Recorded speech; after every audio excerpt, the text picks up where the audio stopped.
एक ऐसा लड़का जिसके पास ना बिलियन डॉलर टेक्नोलॉजी थी, ना एसगार्डियन पावर्स, ना सुपर सोल्जर सीरम, फिर भी उसने एवेंजर्स के साथ मिलकर थैनोस से लड़ाई की। अपनी आइडेंटिटी पूरी दुनिया के सामने एक्सपोज होते हुए देखी और फिर भी अपने करीबी आंट में को खोया।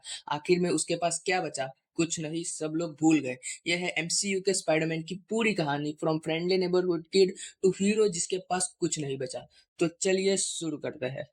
2016 में in Captain America Civil War हमें पता चलता है कि टोनी ने स्पाइडरमैन की एक्टिविटीज को नोटिस किया और टोनी डायरेक्टली पीटर के घर पे पहुंच गया उसकी जिंदगी बदलने के लिए। कैप्टन अमेरिका और आयरन मैन के बीच में जो सिविल वॉर चल रहा था उसके बीच में उसने स्पाइडरमैन को डाल दिया, अपनी टीम में ज्वाइन किया और उसको न्यू स्टार्क सूट दे के उसको जर्मनी उसके साथ ले गया। यहाँ पीटर ने एवेंजर्स के साथ मिलकर लड़ाई की, एंटमैन को रोका और ब्रिलियंट आइडिया से सबको इम्प्रेस कर दिया। लेकिन टोनी अभी खुश नहीं था, उसने उसको एवेंजर नहीं बताया और उसको फिर से क्वींस भेज दिया।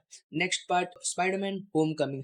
अब पीटर अपनी नॉर्मल स्कूल लाइफ और सुपर हीरो लाइफ को बैलेंस करता है और कोशिश करता है कि दिन में स्टूडेंट, रात को स्पाइडरमैन। इस इस दौरान उसे पता चलता है कि एड्रियन थॉमस नाम का क्रिमिनल एलियन टेक्नोलॉजी की स्मगलिंग करके एक दुनिया कर रहा है, जिसे दुनिया वल्चर के नाम से जानती है। पीटर बार बार उसे रोकने की कोशिश करता है, लेकिन हर बार वो जबरदस्ती कोई प्रॉब्लम तब होती है जब वल्चर और स्पाइडरमैन के फाइट के बीच में एक बहुत बड़ी शिप, जिसमें एफबीआई भी इन्वॉल्व थी, वो दो टुकड़ों में बट जाती है। लेकिन आयरन मैन वहां पहुंच जाता है और बहुत सब कुछ ठीक हो जाता है। अब पीटर के पास ना एडवांस गैजेट है, ना स्टार्क टेक्नोलॉजी, क्योंकि उसके मिस्टेक्स की वजह से आयरन मैन ने उससे सब कुछ ले लिया और वही उसकी असली ताकत बनी। फाइनल बैटल में पीटर अकेले वल्चर को रोक देता है।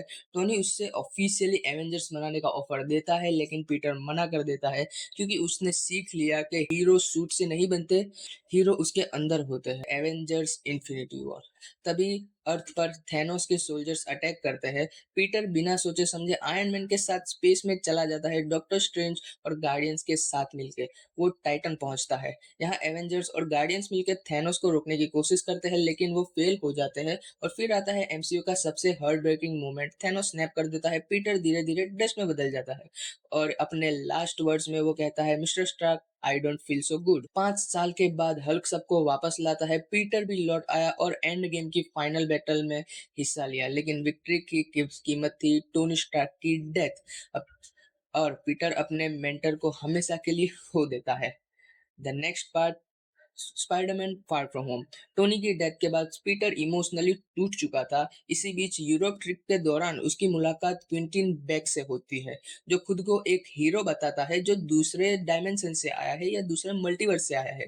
पीटर उस पर भरोसा करता है, इतना भरोसा कि टोनी की सबसे पावरफुल टेक्नोलॉजी ईडिथ भी उसे दे देता है। लेकिन सच कुछ और था। मिस्टीरियो एक फ्रॉड था, उसके पास कोई पावर्स नहीं थी, वो सिर्फ होलोग्राम्स और इल्यूजन्स का यूज करके दुनिया को मैनिपुलेट कर रहा था।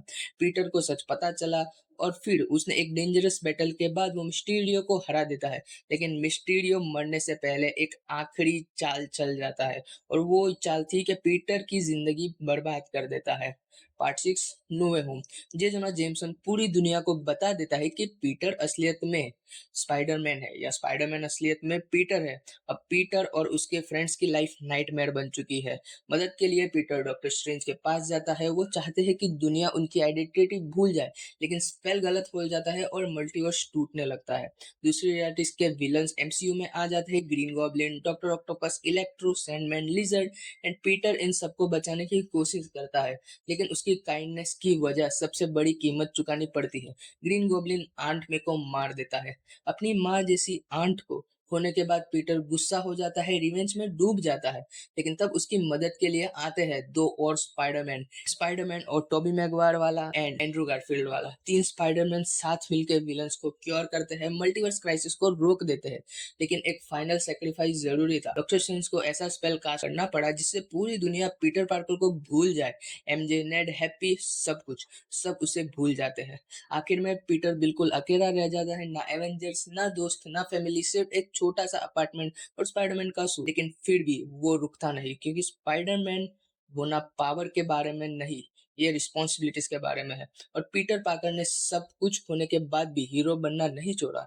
यही वजह है कि स्पाइडरमैन आज भी मार्वल का सबसे रिलेटेबल और सबसे बिलव्ड हीरो माना जाता है।